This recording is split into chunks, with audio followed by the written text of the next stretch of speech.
Good day, nerds, and welcome to episode 28 of the Nerd Cantina Show. Today, Steve and I are going to have quite a bit of discussion around, at first we've got some movie news with Venom 2 getting a new director. Then we're going to talk DC and TV news as there's some new details coming out on some of the TV shows they have in the works. We're going to discuss the somber topic of the mass shootings and some of the nerd talk around that in the video game industry and one of our beloved nerd figures. The nerd godfather. Yes. And then we're going to have a spoiler-full discussion, our thoughts on The Boys series now that we've both wrapped up watching that. But we'll give you a chance before we get started on The Boys for you to opt out if you haven't seen it yet. So stick around. Calling back all nerds. Nerds!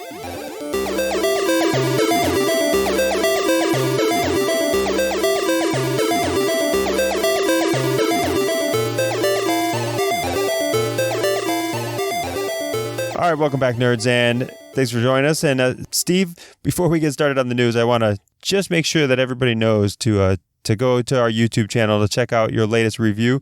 As again, we've taken the reviews out of the shows if you're used to hearing that, but Steve gives a pretty scathing review of Hobbs and Shaw, which I think some people on Twitter were already disagreeing with.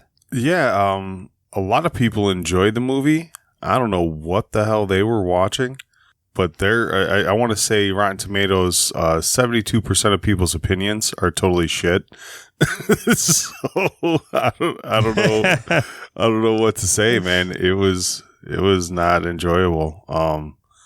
But I guess that's where the bar's set for some people. I think for that Fast franchise. But again, if you want to hear the Steve's opinion from that 28% that thought the movie was trash, go ahead and stop over at the Nerd Cantina's YouTube channel, and Steve's got a quick review regarding what his thoughts were on how bad that movie was. All right, now to the current news. First topic that we'll discuss is Venom 2, and there's some new information coming out with the director and the direction that maybe Venom 2 is going to go. They hired Andy Serkis as the director for this. I was a little shocked. You know, you don't really think of Andy Serkis when you think of big time directors, even though he has directed some, pretty big movies in his past. This dude's career is one of massive amounts of luck, I presume. But we'll see how he goes. He's really big into motion capture. He knows all about that technology and stuff. So if he takes his knowledge of the workings of the film into a good script and storyline, it might be all right. Because you've already enlightened me, but maybe you can enlighten the audience. When you talk about his luck, where's his luck come from? For those who don't actually know who Andy Serkis is. Andy Serkis is the man who played Gollum in the Lord of the Rings movies and the Hobbit movies. And originally, he was just the random dude they selected to wear the dot suit. And then it turned out that he could do the voice, so he pitched Peter Jackson the voice of Gollum when he was doing the scenes. So like he was doing the scenes with the lines for the actors, and they plan on overdubbing them. This is very like Star Wars-esque. The actor who played Darth Vader didn't know that James Earl Jones was going to overdub the shit out of his voice, and when he walked in the theater was very pissed off. So this was kind of the same thing. Andy Serkis just kind of pitched the voice. Peter Jackson loved it. He did 3 Gollums in the Lord of the Rings movies, and he's taken that now into directing one of the Hobbit movies. He's now going to direct the second Venom. Like he's pivoted a leotard audition into being a A-list director, I guess. Good for him. I don't know. It just shows right place, right time. Anything can fucking happen, man. Yeah, it's an interesting start to his career, and he's acted in the Marvel universe as what's his character's name, Claw in Black Panther. He was a Claw in the Black Panther movie, and he was actually good in that. I did like him in that movie. Like he did a really good job. Yeah, so I'm excited. Maybe they're bringing him on because of his experience with CGI through The Hobbit, through The Lord of the Rings, as well as like he directed the movie The Mowgli. Maybe he'll bring some actual like emotion and acting through the CGI of Venom, because it really kind of lacked in the first one. I don't remember what your thoughts were on the first Venom movie, but it was okay. I gave it a decent review. It wasn't, so my problem with the first Venom movie wasn't really storyline. I didn't think Tom Holland was that good in it. Or Tom Hardy, my bad. I'm thinking Spider-Man. I didn't think he was that good in it. Some of the stunt scenes were really horrible. It was just badly shot. You could just blatantly tell it wasn't Hardy, and I don't know. It was kind of like a C movie, I guess. They tried. They succeeded in some areas. They failed in others. Yeah, I thought it was an entertaining movie, but I thought the same thing about Tom Hardy. I didn't think that he was, I don't know really what I was expecting of Eddie Brock, but it wasn't that, I guess. It was just a different take. I didn't care very much for his acting, but I thought the Venom movie was a decent introduction, new introduction to Venom. And then, the end credit scene with Woody Harrelson. Hopefully he's still signed on for Venom 2, because I'd love to see a Woody Harrelson Carnage.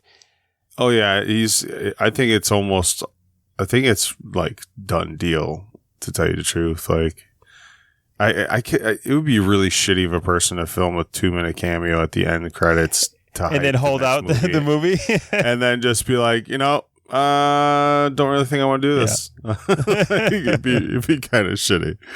But they're still looking at, I think they're hoping for a 2020 release. I think at this point in time, you're not getting a good Venom movie with all the time it takes for the CGI out in 2020, but we'll see. And then, obviously it wasn't a part of the Phase 4 plans, so don't know how it ties into the MCU as a whole.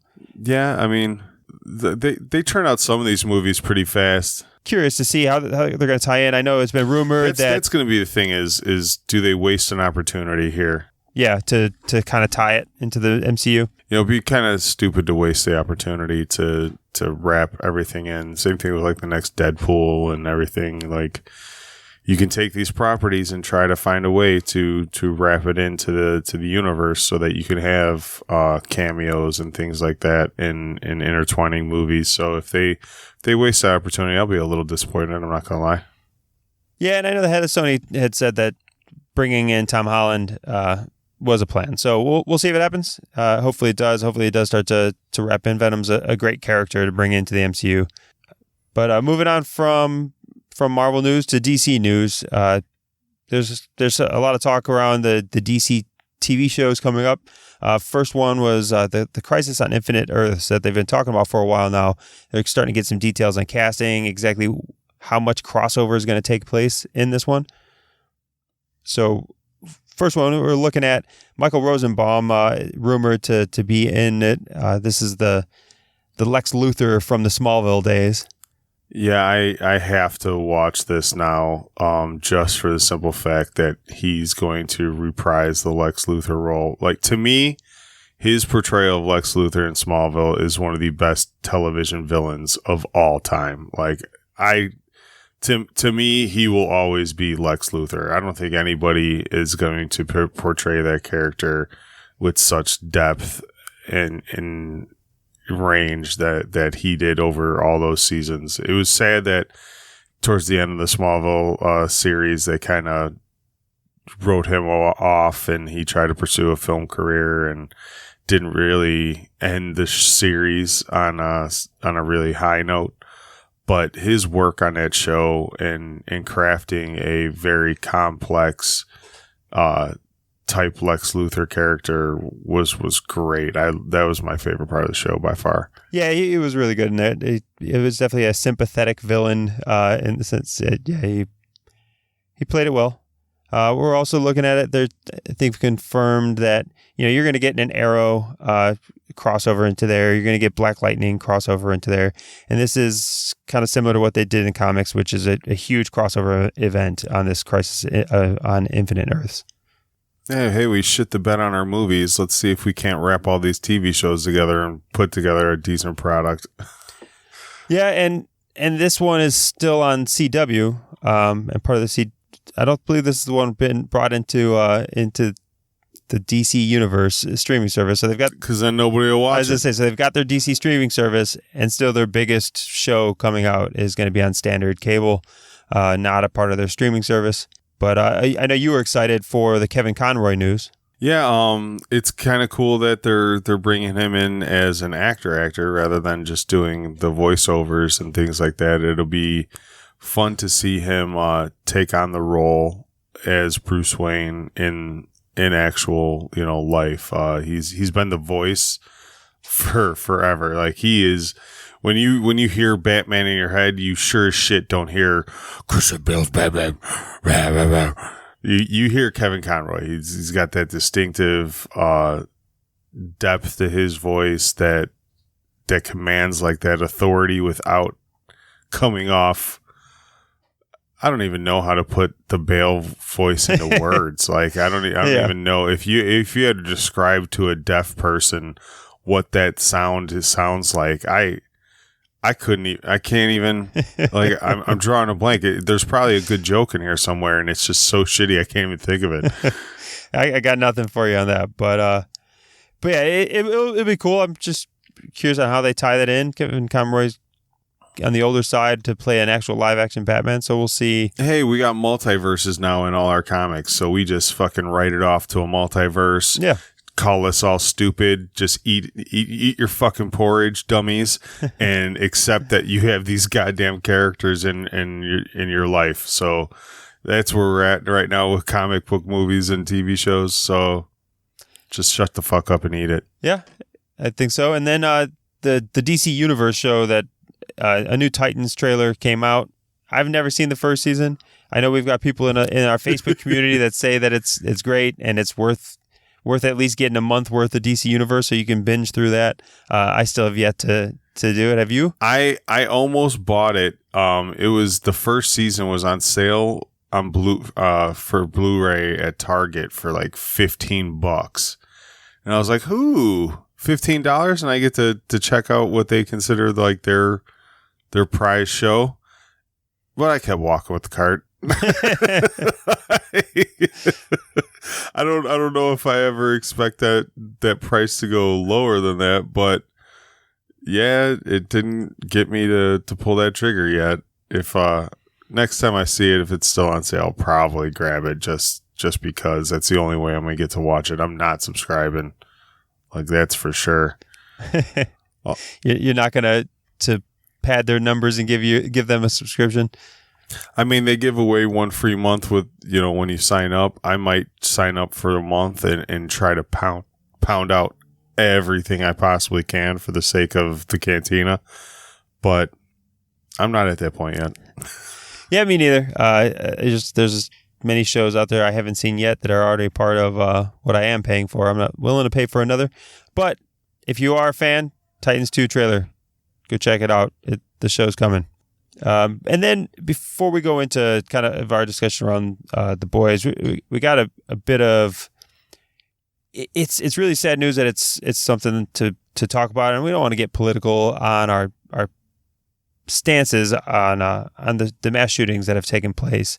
So you've got El Paso, Texas, and Dayton, Ohio, in grief right now as they had 2 significantly violent acts taking place in their communities.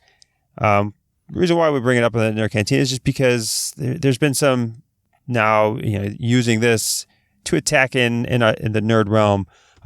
First, you've got a little bit of a pretty tone deaf tweet from, the godfather of nerds, Neil deGrasse Tyson, and he put out a tweet that simply just captured statistics, pointing out that while the mass shootings are going to get all of the publicity, all of the media attention, there's a lot of other deaths taking place when you talk about car accidents, accidental deaths, medical deaths. Well, and that's, and the numbers he put up, the statistics he put up with these, they were all based off that 48-hour window. So everyone's saying, 2 mass shootings in 48 hours. We had over 30 people dead in 2 days in mass shootings. And, I kind of side with Neil on this. If you really are upset because these are essentially preventable deaths, right? Like, that's why it's so tragic, is that we feel that this is just totally unnecessary and totally preventable. So why are we as a society letting this happen? He rambled off a nice list of majority preventable deaths that go totally unnoticed, that dwarf the 30 people that died in the mass shooting in 2 days. I think it was 200 suicide deaths every 2 days. 2,000 car accident deaths in every 2 days. The amount of other preventable situations that cause death in our society that go just totally unnoticed. Yeah. What's the military statistic? 21 people, 22 a day commit suicide. 22. So that's 44 veterans that are killing themselves every 2 days. Yeah. So I agree. Are there other causes to focus on that can gain attention? Yes. This tweet, the reason why I say it's tone deaf is just he doesn't have to put these stats out in the 48 hours, right? He doesn't have to. But don't you though? But don't you? Like, if you really want idiots people like to us are take talking notice, about it now, yeah, I guess if idiots like us are talking about it, yes, but it detracts from the actual point he's trying to make, because most people then can't actually even see what you're trying to point out. And but that's his point. That's his whole point, is that you are ignoring these things, even when he puts out the tweet in a, like you said, tone deaf manner, and people are acknowledging the tweet. They are totally bypassing the point of it and going straight towards that emotion, when that was the reason why he put out the tweet. Is we got to stop thinking with our emotions and start rationalizing what goes on in our society. Yeah, the part of the issue with when we talk about this is a specific topic, the mass shootings, we're talking about two individuals causing all of this. When you compare that to the 500 medical errors, there's not one dude with a scalpel who just killed 21 people out of that 500, right? There isn't one person who's causing massive violent acts. It's a part of the medical industry, the accidental deaths due to medical errors. So it's harder to politicize that and talk about that when you can look at one individual who took an extremely violent act towards completely innocent population. It's a different issue, and it's always going to gain much higher attention than the ones and twos in random communities that are dying due to medical errors. So yeah, I see what he's trying to highlight, because it's things that people don't generally know is happening in the background. But man, I just wish he let it breathe for a second before doing the tweet, because I think it takes away. The vast majority of people aren't going to pay attention to that message. I see your point, but at the same time, I admire his bravery to be able to accentuate those statistics, and in a time where people would actually listen, because he could put out that same tweet in 2 weeks and it'll get 5 likes and 3 retweets. No one will give a shit.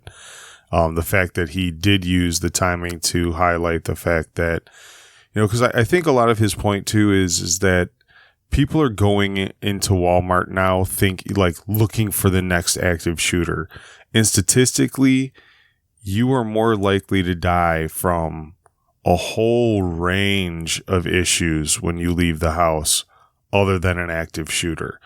But because the media likes to portray these things as a giant plague in our country, we don't really have a rational look at our safety level. Yeah, and fear is oftentimes rarely rational as far as where we place our opinions on fear. I agree. It's like I said, I don't disagree with the sentiment of what he's trying to say. I just thought it was a bit tone deaf. I thought the time was bad. I still love me some NDT. Well, and another point too is that I live in Chicago, man. There's 60 people shot, 20 people dead every Friday, Saturday, Sunday. Yeah. Don't nobody give a shit. I don't see CNN on the streets of Chicago. I don't see, anybody from Fox News posted up in Inglewood wondering why essentially there are mass shootings every weekend in Chicago. They like to use our name anytime they want to pitch gun control or anything like that. But hasn't this kind of become normal place in our society? I mean, it's morbid and horrible to say, but like, are we really shocked when these things happen? So it has kind of become commonplace in U.S. society, and that brings up kind of the next little topic I wanted to go on regarding this, and that's you've got the president and politicians talking about this being a part of our culture in our society, and part of it being, I'll just read the quote from President Trump where he says, "We must stop the glorification of violence in our society. This includes the gruesome and grisly video games that are now commonplace." So he believes it's commonplace because video games are commonplace, and violent video games are commonplace, and kind of put that old kind of, people want to call it, the baby boomer explanation towards violence or whatever else, and just blame it all on video games. And that's just not rooted in any science. And that's attacking, or blaming the nerd community as a whole, geek community, video gamer community as a whole for the cause of these things. And there's just no science that supports that violent video games turn people violent. I don't understand how you can say it's video games when just as easily you can buy a video game and shoot, objects and stuff in video games. You could just as easily go buy a real gun and go to a gun range and shoot the shit out of stuff for real. So maybe it's just our infatuation with weapons of death. The argument would be, that it's because we see it, we're desensitized to it, and it's just so common that we see violence every single day that it's really no big deal to commit violent acts. But when you look at the video game industry as a whole, especially when you talk about per capita estimates, man, we don't consume video games at the highest level in the world, but we sure as hell have the most mass shootings in the world per capita. It's a pretty damning statistic. When you look at video games on humans, you know what I mean, and so you take countries aside, and you look at the amount of humans playing video games and how that would make them violent. The numbers aren't there. The United States is the outlier when it comes to the violence, the carrying out on the violence that we're exposed to, right? We're across the globe, we're all exposed to about the same violence. The video games that we consume are consumed at a higher level in South Korea and other Asian countries. But there's no significant mass shootings taking place there. So there's something else that is causing the United States to be the ones who are taking arms against civilian populations. Well, and why is it automatically video games and not movies? Why is it automatically video games and not music that all glorify, I don't think video games glorify violence. You can consume it and you can be a part of it. You shoot things, you beat people up in video games. Yeah. But I don't think at any point it glorifies I think it tries to bask in reality, to whereas music and movies actually make it look cool. Like, I should be doing this. How is it that a video game is to cause, but when I go to the theater and dudes are just shooting up, John fucking Wick, bro. John Wick is the man right now. Everybody loves these movies, but nobody's blaming John Wick for dudes walking into a room with 30 people and capping them when that's all he does. Yeah, I don't know. I don't have the statistics in front of me as far as how much, what is the popularity of movies like John Wick in other countries. We know it's high here in this country, but I believe it's high in other countries too that, again, don't have this problem. We remain the the worldwide outlier. Anime's huge in Japan. You don't see people Naruto running up and down the street, drop kicking people in the fucking head. You know, like I think this is just such an easy scapegoat, and we don't give humans the decent credit to be able to compartmentalize these things. And that's the only reason why I wanted to bring it up here in the podcast, is just because it's a misdirected kind of attack at the video game industry to say that, hey, you guys who are playing video games, the guys who are creating video games, you are creating this problem. And it serves as such a distraction from actually trying to figure out what the hell the problem is and addressing it. There is a reason why we are an outlier. The science does not support that it's video games or movies or TV. So we got to figure out what it is outside of blaming that easy target of, oh, you see violence, you become violent. And I think it's important that the nerd community kind of champions this. You know, if we don't at least stick up for ourselves, we're always going to be the scapegoat of this issue when we're not a part of this issue. You know, I mean, like, I honestly want to take the tweet that we put up yesterday and put it on a t-shirt, and on like the back of the t-shirt just put, you know, stop blaming video games, just because, you know, for those that don't follow us on Twitter, which you should, I put up a tweet yesterday that just said, of course video games warp our minds. That's why when I was a kid, I couldn't stop stomping on turtles and climbing down sewers. You know, it's almost laughable to think that these virtual simulations are causing, like literally causing us to say, you know, I play Tomb Raider all the time. I ain't climbing that fucking tree. Like, sorry about it. Like, I'm not out hunting for fucking buried treasure. Like, I don't give a shit. Yeah. You know, I love car games. I love racing games. I have convinced myself now that if I was in a real car that could do like 180 miles an hour, I'd be that good. That's how good I am at like car games.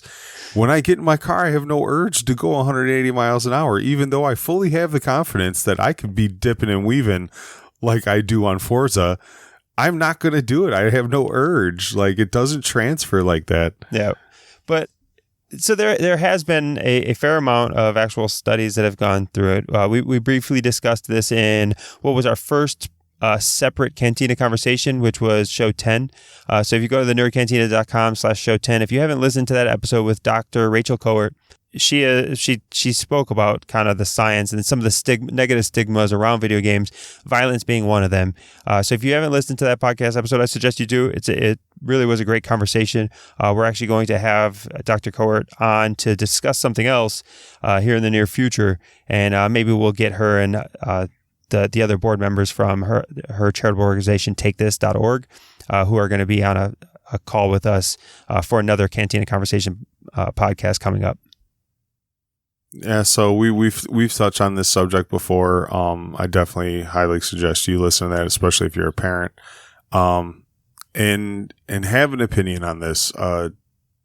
When you see people kind of co-signing to what the president said, or if your representative is on this bandwagon, write an email, comment on their Twitter, do something, and let your voice be heard. And defend the gamers of our community, and let people know that these gamers aren't sociopaths living vicariously through Grand Theft Auto, doing things that they wish they could do in real life, and are just polishing their gun before they go to bed, waiting for the day they take, you know, arms in real life to do what they do in video games. And even if the sociopaths are playing video games, that's not science. They weren't turned into violent people because of the video games, and that's where the video games to blame problem is. Yes, violent people might play video games. That does not mean they became violent. It'd be like saying if all the active shooters for some reason ate Lucky Charms in the morning before they went and shot this, we should blame all this shit on fluffy marshmallows, because every one of these shooters had marshmallows before they in a week before they did this. So it's got to be purple hearts, yellow or pink hearts, yellow moons, green clovers. Like it's so what would it be, pseudoscience or anecdotal? I don't know exactly the term for that, but it's just such a waste of time talking about a problem that doesn't really exist.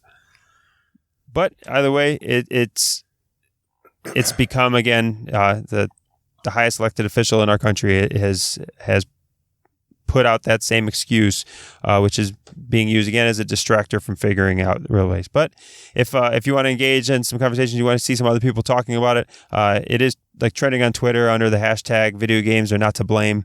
There's a lot of people posting scientific articles, posting a lot of what we're talking about here as far as, hey, there's proof that this is not a thing. It's never been replicated in any study, and it's never been in any way proven. So go ahead and look at the science if you wish. Take our word for it if you don't. And let's move away from this topic here, the sad news, and let's talk about something we thoroughly enjoyed. We're going to go ahead and give everybody your spoiler alert. Hey, go ahead and bail out on us now if you have not seen The Boys. Yeah. If you haven't seen The Boys, spoilers. Yeah. If you haven't seen The Boys yet on Amazon Prime, you should go watch it. So you should just save the little time that you're podcasting right now and go ahead and stream that if you have the ability to. If you can't tell, we're not really good at adding sound effects into our podcast either. The audio engineer hasn't really created that sound effect yet, so just take it for what it is. And if you're leaving us now, hey, farewell. We thanks for joining us. Watch The Boys and come back and finish this if you care to hear our thoughts. You can go to YouTube. I did put up a spoiler-free kind of recap of The Boys on YouTube last night. I kind of go more spoiler-ish than I do in my movies, just to kind of give you what the show is based on. But I definitely don't go into details, talk too much about characters or anything like that. So if you're on the fence, you can go to the YouTube and check it out and start watching, then come re-listen to this when you're done. Yeah. But at this point in time, I don't know how many people are on the fence. This show, again, I have a hard understanding. I'm not sure if it's just our community. That's what I was going to say. I have a hard understanding of what is actually popular in the world because the fucking algorithms have us so tight that we really just, when I log into the internet, I just see shit I already am interested in because it just, that's what pops. So I'm seeing article after article about The Boys and about its success and about, what got cut out of it, what changed from it, and a bunch of things that I don't know if everybody else is seeing this. I don't think it's like a slam dunk hit yet. I think, though, a lot of people are talking about it and more people are starting the show. So you had us like diehard fans start it the day it came out, waiting for it. The people who own the comic, who have read the issues and knew what to expect from this comic. I think we all watched it right away, and the people that really didn't know much about it now are having people like us in their ear talking about like, oh man, you gotta watch this show. Like, you gotta watch this show. So I think by the end of the month, I think the majority of pop culture will be all about it. Yeah, and I do think this is a show that everybody should watch, just because it's so different than what's out there. I mean, that's really what when it was first announced they were doing it, that's what we were hoping that it would be different. It would be still true to the comics, not necessarily true to the story of the comics, because it's not. And I don't even really remember in great detail because I read the comics so long ago. But it's true to the tone of what they're trying to portray. Yeah, and which is what needed to kind of be done. They go really off the rails with some of this stuff they do in that comic. Spoiler alert for the comic. There's some crazy shit that involves a gerbil that I did not need to see on television at all.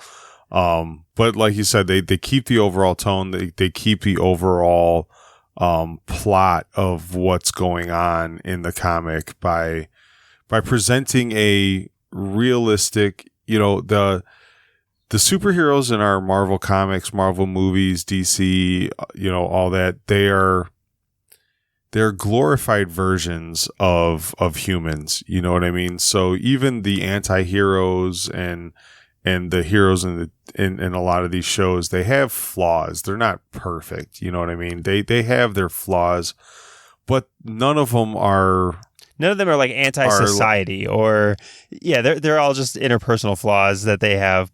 But the ones here, the boys, you know what I mean? Different. I'm a little bit of a dick. You know, I obsess over this. It's like flaws that you're not ashamed of. You know what I mean? Like none of the heroes really have flaws that they're too ashamed of. These like, man, go real out there.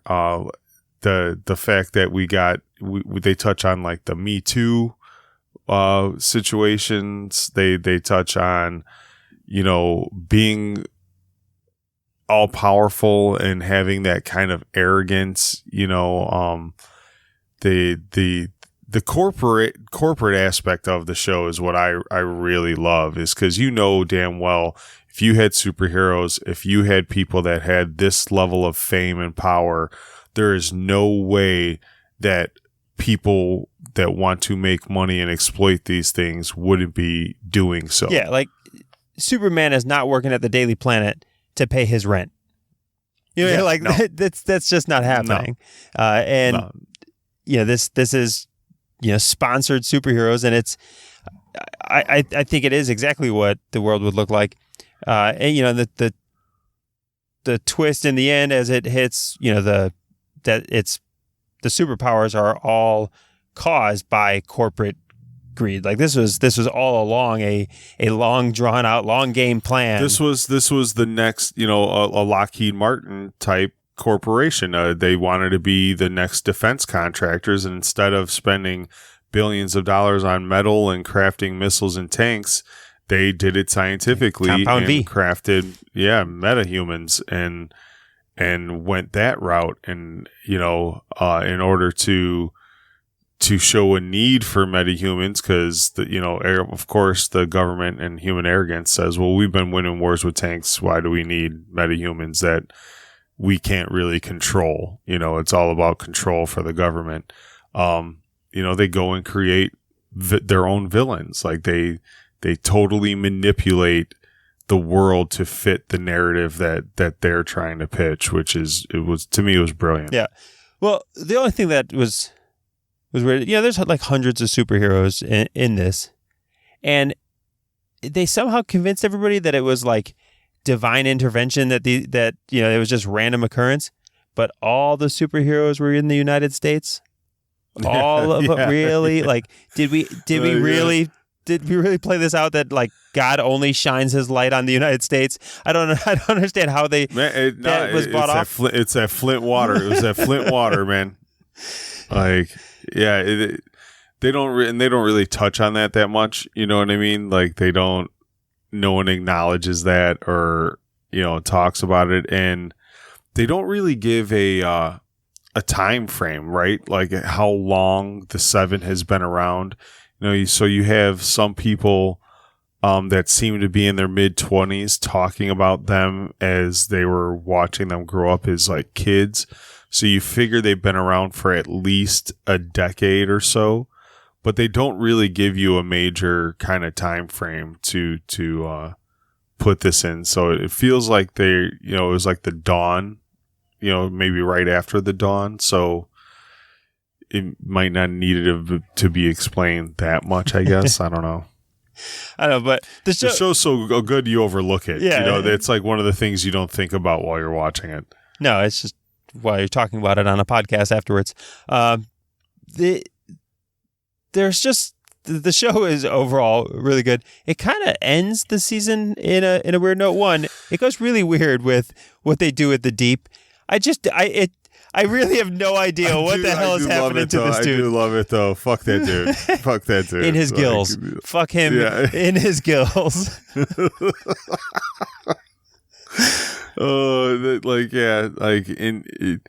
Because they start the show off with his, you know, sexual harassment kind of story arc. So then for the rest of the show, you don't feel bad for this dude. at all, and they just drag him through the mud for the rest of the season, which I love it. You know, him trying to save the animals all the time and just epically fucking it up was great. Like, so great. Yeah. You know, I mean, it's the I want to say it's like them manifesting how everybody really feels about Aquaman. You know, like, until Jason Momoa came around, Aquaman was the butt of everybody's joke. You know, so I think they're paying a little homage back to those days where you're like, fuck Aquaman. Who the fuck wants to talk to fish? Yeah, no, that's definitely what it appears to be. And they also have the twists, which, if you read the comics and you know, like, Billy Butcher he's played really well in this series as far as what Billy Butcher is, but his wife and kids wife and unborn child is dead in the comics. And at the end, we definitely get a big twist from that. And I was a little disappointed because one of my favorite parts of the comic is where they reveal that his wife was raped by Homelander, and then when the baby claws out, he has the baby, and the baby's laser vision burns the two dots on his arm with the laser vision, and that's like the constant reminder to him as to why he hates all these assholes, because on his arm he's just got these two eye width dots burned onto him at all times. Like, I loved that concept in the comics when I read it. Like, that to me was just like straight savage, and you just totally buy into that Billy Butcher character. Like, yeah, man, fuck that, kill all these motherfuckers. Like, they are dangerous. Yeah. So, and then this one is, you know, it's kind of a weaker start to Billy Butcher because his wife, he doesn't even know if his wife is dead, or maybe she killed herself, and he still has this significant hatred for the supers. But at the end, you know, she's alive. And also at the end, Homelander, it doesn't appear rapes her. It appears consensual. And yeah, you don't know where this is going. Like, he could have still raped her, but she was ashamed, or she wanted, you know, because the day after she was raped, she was already, you know, huge pregnant. So maybe she wanted to keep the kid, and she was ashamed to tell Billy. There's a few ways they can spin this, but it was definitely a lot different than the comic. Yeah. And back to the endings, not just that, but like, I don't think they wrapped up one story arc. No, I said the same thing. Every character, every story arc is just hanging on a thread right now. Yeah. You don't know what's going, like, nobody had any closure whatsoever. I thought it was actually a really awkward way to end a season. You know, I don't know when the second season is going to come out, but it's like there's going to be a big gap. And exactly, there's almost nothing finished. Yes, we got some big new information in the finale, but no, characters for sure developed throughout the story and you know, grew throughout the story. But when the season ended, everybody's in the middle of doing some shit. Yeah. You know, nobody had their story arc like kind of wrapped up with a bow, and then maybe had like the start of a new story arc that you leave it off on. Like, it ended, and I literally had to go to like the Amazon Prime menu and be like, "That's fucking it." like, are you fucking kidding me? Like, there's not a 9 and 10. Like, we just gonna let this ride right here. I'm gonna have to wait fucking 13, 14 months. Like, they better be filming season 2 already right now. Yeah. Like they're really gonna. I mean, it could be a great marketing ploy. I'm just not used to, you know, you're used to some big finales, right? You know, we've had some epic finales on TV before, but this is some other shit. You know, the Homelander shit would have been enough to carry everybody on through. But A-Train's sitting there, the Deep is all depressive, you know, what is Kimiko, like, all these characters are just still up in the air with what's happening to them and where they're headed. I hope, like you said, they're already, we know they're getting a season 2, so hopefully they just don't make us wait too long for it, because I do really want to see where it plays out. And maybe this, I don't know if the 8-episode season is going to be what they're going to do next time. Maybe we'll get a little more to make up for the fact that the season was only 8. I feel like Amazon might have just been testing this out. Yeah, as much as I like binge watching, I think that as humans we need to have kind of what that Handmaid's model is. So for those that don't watch Handmaid's, they usually release like the first 3 episodes on one day. So you could binge 3 episodes if you want. Then they don't release episode 4 until the next Wednesday, episode 5, a Wednesday after that. And like having to take 2 months to watch the series kind of like spaces it out to where you're not waiting so long for the next season. When they dump all these and you watch them all in one day, 2 days, and then you got to wait an entire year. You know, it's like that movie wait. Like, we're not used to waiting like this for our television. We're used to, you go see the new Star Wars movie. It ends, on a cliffhanger, and there's not another one coming out for a year and a half.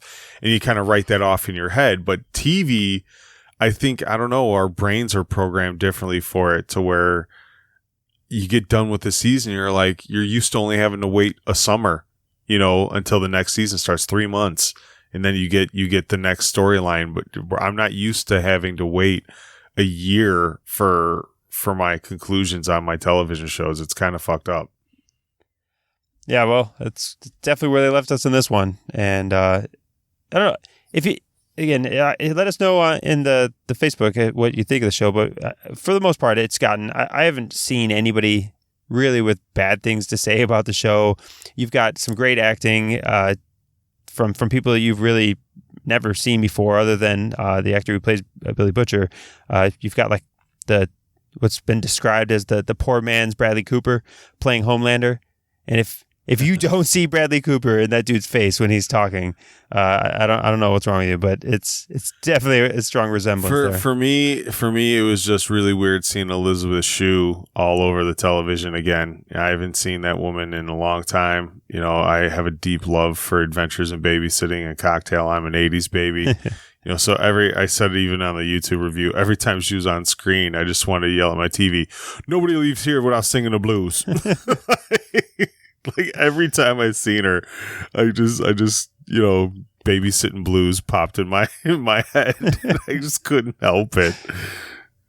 But that's my old ass. But I think that wraps up pretty much our thoughts on The Boys. We definitely gave a lot of shit away. So if you haven't watched it and you kept listening to this, I hope we convinced you to even though we gave it away, to go watch it. It's a great show. Like I said in the YouTube review, in a time where we're really saturated with superheroes, it was really refreshing to get an original take on these things. We've been beaten the head with the Marvels and the DCs, Golden Boy kind of stories. Even the Dark Knights and these characters, they try to make them complex, but you always know where the story's going to go. It's always going to end with a happy-ish ending, and things get wrapped up with a nice little bow at the end of them. It was really refreshing to watch, like imagine Marvel meets Game of Thrones, like type show. It was really good. Yeah, I'm excited for the next season, and let us know what you think out in the community. So I guess at this point, we'll thank you for listening to episode 28 of the Nerd Cantina Show. You could find some of the links for the things that we talked about today if you want to go and explore more on what we've discussed at thenerdcantina.com/show28. And that'll take you to the show page on our website. Also, visit us at thenerdcantina.com/community. And that'll take you to our Facebook group where we're pulling a lot of these topics from, and we're having these discussions all week long. We talk about these algorithms all the time on our show, so if you can like, subscribe, comment on iTunes for the podcast, on YouTube for the reviews and things like that. It really helps get our show circulated. So if you're a supporter of what we're doing here at the Nerd Cantina, if you just take the time to hit that like button, hit the subscribe button, leave a comment, leave a review. Just take a few minutes of your day to give us a hand and help let us circulate in those algorithms a little better so people find us. All right, well, thanks again, and hopefully you enjoyed it. Farewell, nerds. See ya. Real quick, we just wanted to mention one of our favorite new apps, which is Podcoin. So assuming that because you're listening to our podcast today that you happen to be a podcasting nerd, and if you are, I can't see any reason why you wouldn't want to get paid for your time. I'm a big fan of getting paid to do stuff that I do in my daily routine anyways. I sign up for all the rewards programs possible. And with Podcoin, you actually get paid to listen to podcasts. So every minute that goes by that you're listening to your podcast, you are throwing away potential money. So go ahead, download Podcoin app on either through iTunes or through the Google Play Store. And when you sign up with the promo code Nerd Cantina. One word. That'll get you 300 free coins towards your account and get you on your way to earning that first reward from either Amazon gift card, Target gift cards, all kinds of things. You could also donate your coins to your favorite charity that they offer. If you're going to be listening to podcasts anyways, you might as well get some free stuff for doing it. So download the Podcoin app, put in the code the Nerd Cantina, get your free coins, and start earning money while you listen to our show.